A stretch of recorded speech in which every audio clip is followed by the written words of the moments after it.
Selanjutnya kita undang pasangan calon presiden dan wakil presiden nomor urut 3, Bapak Haji Ganjar Pranowo SHMIP dan Bapak Profesor Dr. Haji Muhammad Mahfud MD.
Dan untuk mengawali acara pada malam hari ini kita akan menyanyikan lagu kebangsaan Indonesia Raya, dilanjutkan jingle pemilu 2024. Bapak Ibu yang kami hormati dimohon untuk berdiri.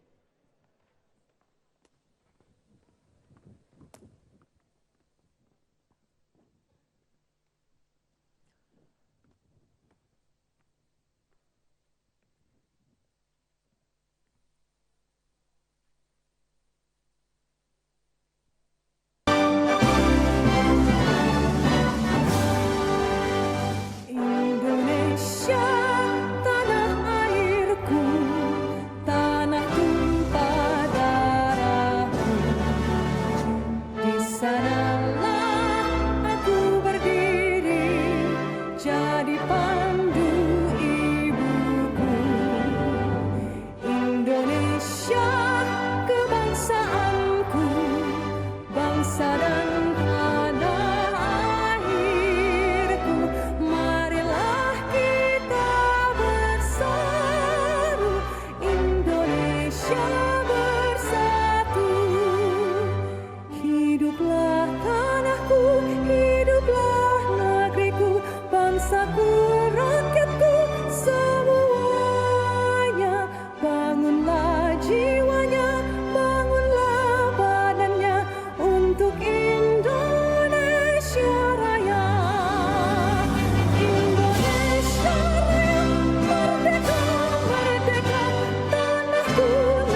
menentukan arah masa depan Indonesia. Langsung umum, bebas, rahasia, jujur dan adil sebagai sarana integrasi bangsa. Ayo rakyat Indonesia bersatu langkahkan kaki menuju bilik suara Rabu 14 Februari. Ayo rakyat Indonesia beri kontribusi nyata, raih asa bersama, kita memilih untuk Indonesia.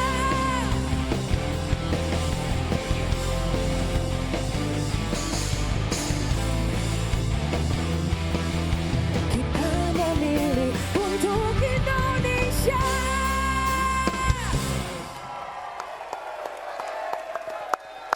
Terima kasih Bapak dan Ibu, kami persilahkan untuk duduk kembali. Mudah-mudahan dengan energizing tadi semangat kita terus membara sampai akhir. Kita mulai ya, kita mulai. Untuk membuka rangkaian debat kedua calon wakil presiden pemilu 2024, kita akan simak sambutan dari Ketua Komisi Pemilihan Umum yang dilanjutkan dengan doa. Kepada Bapak Hasyim Asyari kami persilahkan.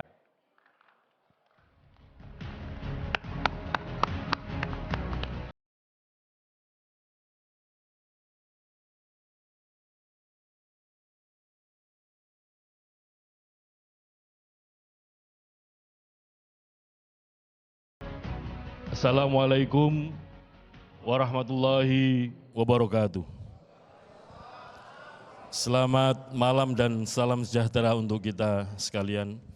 Yang saya hormati para pimpinan partai politik peserta pemilu 2024.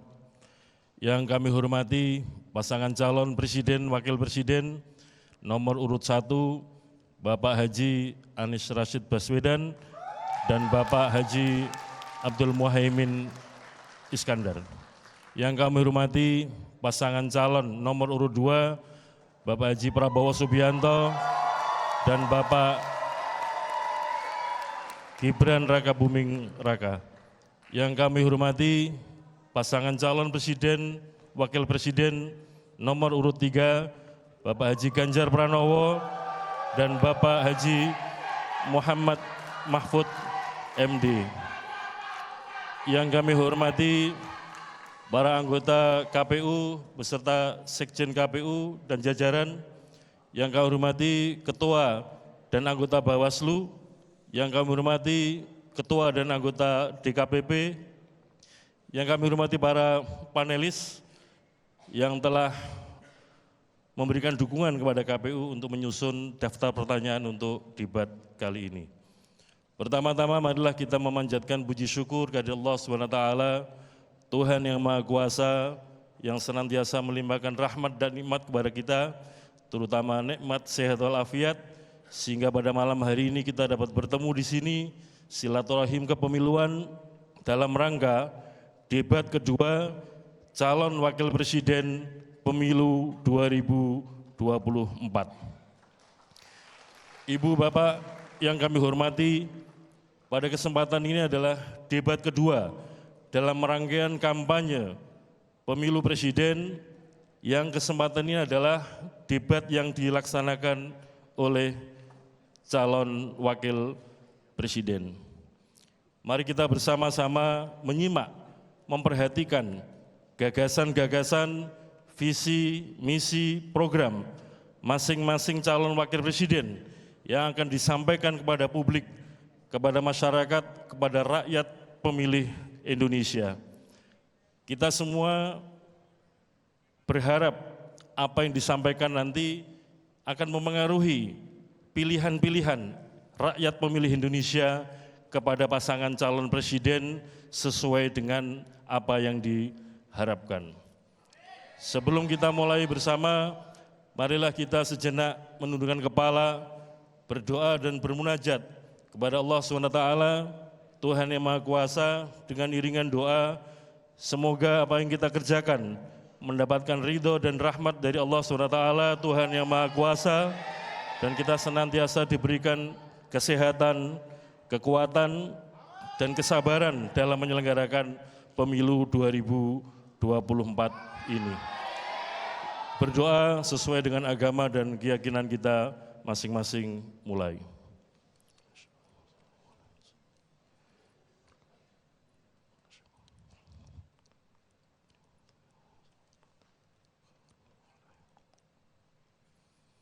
Berdoa selesai, kami ucapkan terima kasih kepada saudara moderator yang akan memimpin memoderasi debat pada debat yang kedua ini. Kami ucapkan terima kasih kepada stasiun televisi yang menyiarkan debat kedua calon wakil presiden untuk pemilu 2024. Demikian, kiranya ada yang kurang berkenan, kami mohon maaf. Assalamualaikum warahmatullahi wabarakatuh. Waalaikumsalam warahmatullahi wabarakatuh. Terima kasih Pak Ketua.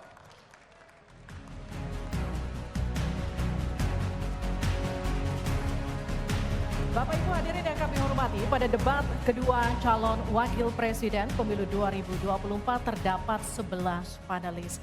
Kami mohon berkenan para panelis untuk berdiri ketika kami sebutkan namanya. Yang pertama Bapak A. Alamsyah Saragih, anggota Ombudsman RI periode 2016-2021.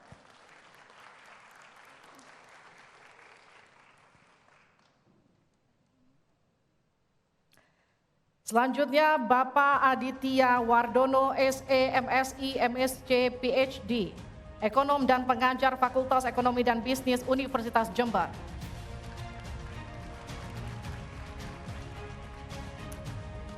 Dr. Agustinus Prasetyanto, Ekonom dan Rektor Universitas Katolik Indonesia Atmajaya tahun 2015-2023. Profesor Dr. Fauzan Ali Rashid MSI, Dekan Fakultas Syariah dan Hukum Universitas Islam Negeri Sunan Gunung Jati, Bandung. Henry Saparini PhD, pendiri dan ekonom Core Indonesia. Profesor Dr. Dr. Hieronymus Rowa, MSI, Wakil Rektor Bidang Akademik dan Inovasi Institut Pemerintahan Dalam Negeri, IPDN. Poppy Ismalina, Master of Economics Development, PhD, Associate Professor di Departemen Ekonomi, Fakultas Ekonomika dan Bisnis, Universitas Gadjah Mada. Dr. Retno Agustina Eka Putri, SE MSc, Rektor Universitas Bengkulu 2021-2022. Arnomo SE MSI, Dekan Fakultas Ekonomika dan Bisnis Universitas Diponegoro. Dr. Tauhid Ahmad, Direktur Eksekutif Indef dan dosen Fakultas Ekonomi dan Bisnis Universitas Pembangunan Nasional Veteran Jakarta. Jose Rizal Damuri PhD, Executive Director Center for Strategic and International Studies, CSIS. Saudara, selanjutnya adalah penyerahan secara simbolis pertanyaan hasil rumusan para panelis oleh koordinator panelis kepada Ketua Komisi Pemilihan Umum. Untuk itu kami persilakan Ketua Komisi Pemilihan Umum Bapak Hashim Asyari untuk naik ke atas panggung dan koordinator panelis Ibu Retno Agustina Eka Putri untuk menuju ke panggung. Hashim dan Bu Retno, silakan kembali ke tempat. Bapak Ibu hadirin sekalian, sebelum memulai debat kami memiliki tata tertib yang harus ditaati baik oleh hadirin yang ada di ruangan dan luar ruangan dan juga harus ditaati oleh para calon wakil presiden yang akan berdebat malam ini. Kita simak bersama tata tertib debat berikut ini. Ketentuan debat, tata tertib sebelum debat. Pakaian yang digunakan adalah bebas, sopan, dan rapi. Setiap tamu undangan harus menjaga ketertiban, keamanan, serta kebersihan dan tidak membawa barang-barang yang dilarang serta dapat membahayakan orang lain di lokasi debat. Yang dapat memasuki area debat hanya nama-nama yang sudah terdaftar dan memiliki undangan debat. Untuk pengantar, pendamping tamu VIP hanya diperbolehkan mengantar ke area debat. Tim kampanye pasangan calon menempatkan petugas yang dapat menjaga ketertiban dan keamanan selama debat berlangsung. Ketentuan debat, tata tertib. saat debat berlangsung. Dalam debat, pendukung tidak diperkenankan membawa bahan kampanye dan alat peraga kampanye kecuali atribut yang melekat di badan. Selama acara debat berlangsung, tamu undangan wajib menjaga ketertiban dan tidak meneriakkan yel-yel, slogan, dan melakukan intimidasi dalam bentuk ucapan maupun tindakan kepada pendukung pasangan calon, moderator, dan panelis. Selama debat berlangsung, handphone, alat komunikasi dalam kondisi hening dan dilarang mengaktifkan flashlight. Selanjutnya kami akan perkenalkan para calon wakil presiden pemilu tahun 2024. Calon wakil presiden nomor urut 1, Bapak Dr. Honoris Causa Haji Abdul Muhaimin Iskandar.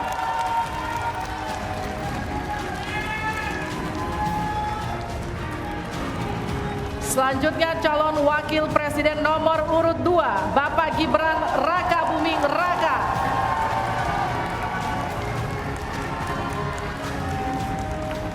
Selanjutnya calon wakil presiden nomor urut 3, Bapak Profesor Dr. Haji Mahfud MD.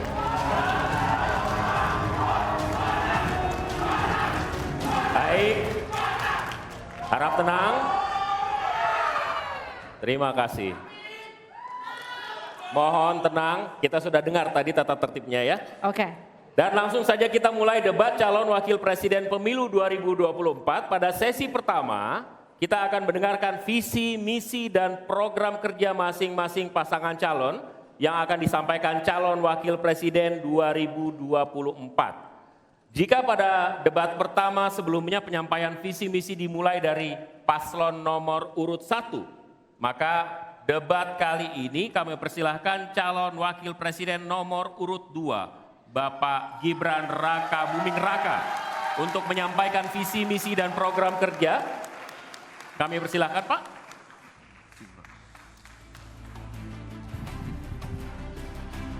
Mohon tenang, kami butuh kerjasamanya. Nanti ada waktunya tepuk tangan. Waktu Bapak 4 menit, dimulai dari saat Bapak berbicara. Silakan. Assalamualaikum warahmatullahi wabarakatuh. Salam sejahtera, Shalom, Om Swastiastu, Namo Buddhaya, salam kebajikan. Indonesia ini negara besar. Kita harus mampu keluar dari middle income trap. Kuncinya kita harus mampu menaikkan nilai tambah di dalam negeri. Di tengah gempuran resesi global, perang dagang, konflik geopolitik, rata-rata pertumbuhan ekonomi negara kita tetap resilient di rata-rata 5%. Pertumbuhan ekonomi yang berkualitas didukung dengan penurunan angka pengangguran, angka kemiskinan, penurunan angka Gini rasio, dan juga angka inflasi yang terkendali. Bapak Ibu yang saya hormati, teman-teman sesama anak muda, lalu apa agenda ke depan? Kita akan lanjutkan hilirisasi, bukan hanya hilirisasi tambang saja, tapi juga hilirisasi pertanian, hilirisasi perikanan, hilirisasi digital, dan lain-lain. Kita lanjutkan juga pemerataan pembangunan yang tidak lagi Jawa sentris. Kita genjot terus ekonomi kreatif dan juga UMKM. Kita punya 64 juta UMKM yang menyumbangkan 61% untuk PDB kita. Jika 4 langkah tadi bisa kita penuhi, insya Allah akan terbuka 19 juta lapangan pekerjaan. Pemerataan pembangunan itu wajib. Sekarang investasi yang ada di luar Jawa sudah ada 53%. Pembangunan IKN yang berkelanjutan ini akan membuka titik pertumbuhan ekonomi baru, akan membuka akses dan juga konektivitas, sekaligus membuka lapangan kerja. IKN ini bukan hanya saja membangun bangunan pemerintahan, tapi juga sebagai simbol pemerataan pembangunan di Indonesia, dan juga sebagai simbol transformasi pembangunan Indonesia.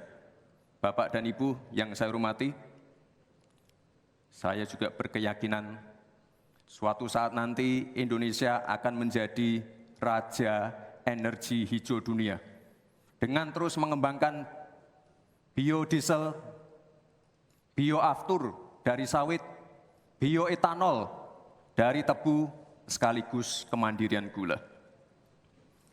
Untuk menuju Indonesia emas dibutuhkan generasi emas. Kita harus mampu merubah future challenge menjadi future opportunity. Kita harus punya future talents yang dilengkapi dengan future skills. Untuk itu, hilirisasi digital akan kami genjot. Kita akan siapkan anak-anak muda yang ahli artificial intelligence, anak-anak muda yang ahli blockchain, anak-anak muda yang ahli robotik, anak-anak muda yang ahli perbankan syariah, anak-anak muda yang ahli kripto. Bapak dan Ibu yang saya hormati, narasi besarnya di sini adalah keberlanjutan, percepatan, dan penyempurnaan. Terima kasih. Wassalamualaikum warahmatullahi wabarakatuh. Selamat Hari Ibu, selamat untuk kaum perempuan hebat di Indonesia. Terima kasih. Baik, Waktu habis. terima kasih.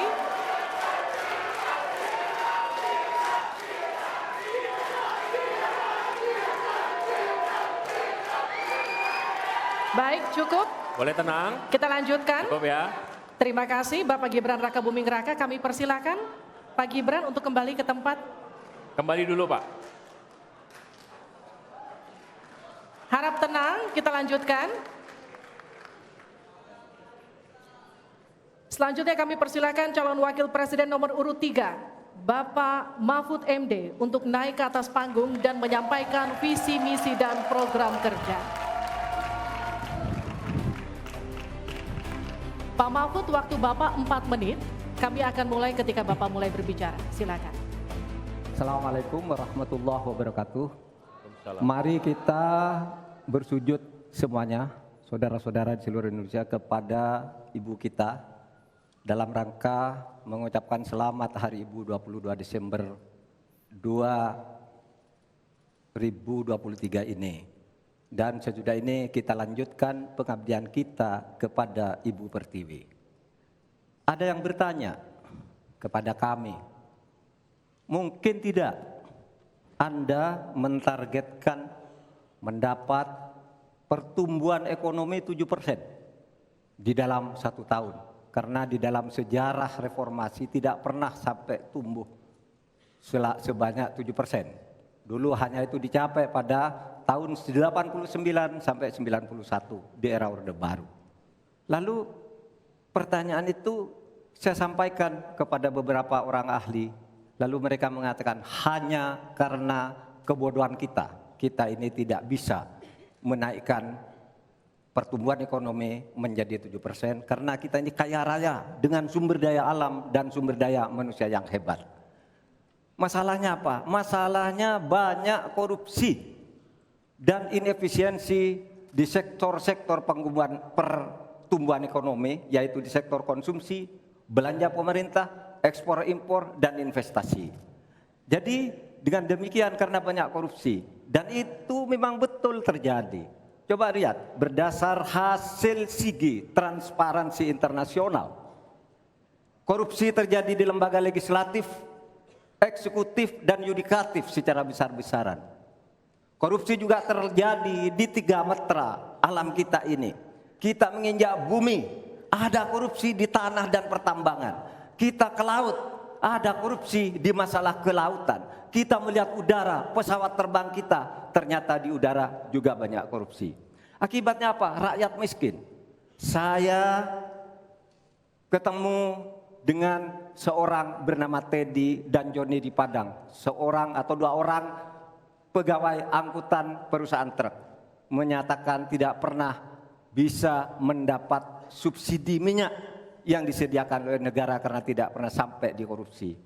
Saya juga ketemu dengan seorang Sri Wulan, anak kecil di Parongpong, Bandung Barat. Dia mengajak saya main layang-layang. Katanya, Bapak, saya ingin terbang seperti layang-layang meraih cita, tapi saya tidak dapat.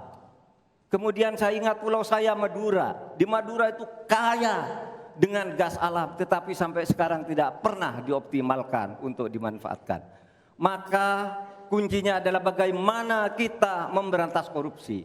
Lalu ada yang tanya kepada saya, Bapak, kalau Bapak jadi wakil presiden orang takut ditangkap.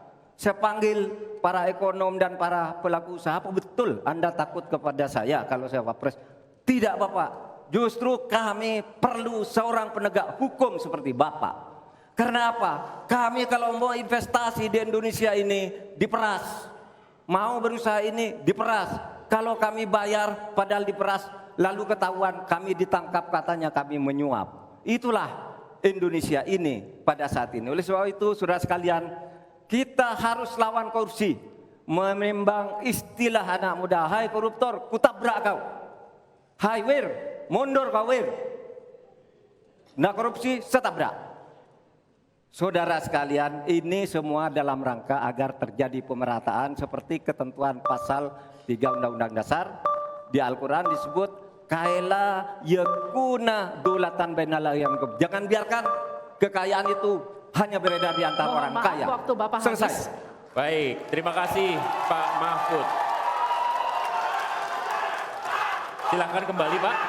Baik, Oke, mohon tenang. Selanjutnya kami akan berikan kesempatan kepada calon wakil presiden nomor urut 1, Bapak Muhaimin Iskandar, untuk naik ke atas panggung, menyampaikan visi misi dan program kerja. Mohon tenang. Waktu Anda 4 menit Pak, dimulai dari Anda menyampaikan gagasan. Assalamualaikum warahmatullahi wabarakatuh. Selamat malam, salam sejahtera untuk kita semua. Harusnya saya bicara pada debat yang pertama. Tapi hari ini saya sungguh bersyukur akhirnya bisa bertemu. Tapi jangan salah paham, bukan karena saya ambisi jadi presiden, tapi karena saya punya pelajaran yang penting selama saya berjuang di politik. Apa itu? Saya menyaksikan dan menjadi bagian dari adanya pemerintah yang memiliki kewenangan mutlak, terutama pimpinan tertinggi, untuk bisa menghadirkan keadilan dan kemakmuran rakyat. Inilah yang disebut sebagai selepet, menjadi bagian dari kewenangan untuk menghadirkan kemakmuran dan keadilan. Selepet itu seperti sarung yang saya bawa ini. Bisa di kalangan santri, bisa membangunkan yang tidur, menggerakkan yang loyo, dan sekaligus mengingatkan yang lalai. Alhamdulillah, Gusti Allah memberi kesempatan saya untuk bersama-sama Mas Anies yang memiliki pemikiran yang sama untuk terwujudnya perubahan dan perbaikan. Bahkan kami berdua seperti botol dengan tutupnya. Jangan salah, selepet itu disrupsi. Disrupsi itu adalah awal dari perubahan. Bayangkan, 100 orang Indonesia kekayaannya di atas 100 juta jumlah penduduk Indonesia. Artinya ini keadaan yang tidak adil. Ini harus kita selepet. Kita juga harus punya keyakinan bahwa 100 orang yang kaya ini kita pajakin bersamaan dengan kita turunkan pajak kelas menengah di Indonesia. Hari ini cabai mahal, telur mahal, beras mahal, barang-barang mahal, tengkulak jahat, mafia, penguasai dan merajalela di mana-mana. Padahal rakyat sudah kerja. Ini harus kita selepet. Angka pengangguran sudah 8 juta, 80 juta memang bekerja, tetapi di sektor informal. Mereka tidak mendapatkan penghasilan yang pasti dan bahkan dompetnya dipastikan tipis. Ini yang harus kita selepet. Amin menginginkan bansos yang memang menjadi kewajiban negara ini diteruskan dan bahkan harus ditingkatkan, sehingga kita ingin bansos plus yang semakin membawa rakyat kita memiliki kemampuan daya beli yang mendongkrak ekonomi masyarakat kita. Insya Allah, Amin akan memastikan 5% anggaran dari APBN atau sekitar 150 triliun kita khususkan untuk kamu kaum muda Indonesia. Kamu yang memiliki energi besar untuk menjadi bagian terdepan bagi kemajuan bangsa kita. Salah satunya adalah kamu, kredit usaha anak muda yang diberi kesempatan untuk mengakses sebanyak-banyaknya menjadi pelaku ekonomi yang baik. Kita akan hadirkan bagaimana agar desa-desa tumbuh berkembang. Insya Allah 5 miliar per desa akan kita wujudkan tiap tahun bagi pembangunan nasional kita. Kita juga akan siapkan seluruh bantuan-bantuan yang memungkinkan tumbuh menjadi maju. Waktunya. Mohon maaf, waktu Anda habis, Bapak. Terima kasih Pak, kembali ke tempat. Terima kasih. Berikan aplaus dan apresiasi untuk 3 calon wakil presiden yang sudah menyampaikan visi, misi, dan program mereka.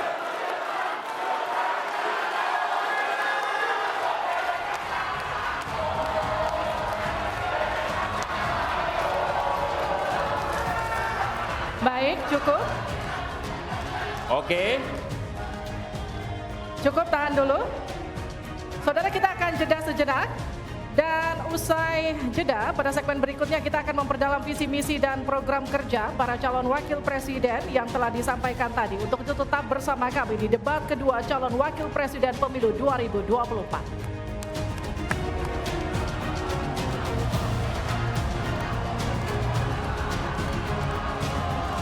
Mari kita sukseskan pemilu 2024 dengan datang ke TPS pada tanggal 14 Februari 2024.